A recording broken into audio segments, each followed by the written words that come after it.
म्हणून त्याला देती मानपान भक्तीत लीन होतोय राहून देवाच्या चरणात भक्तीत लीन होतोय राहून देवाच्या चरणात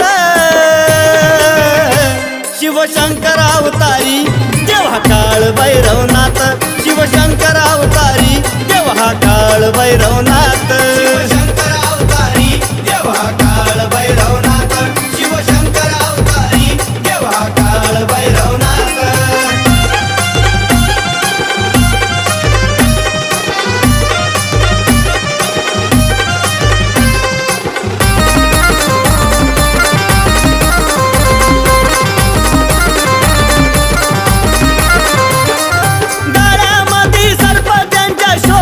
खूप छान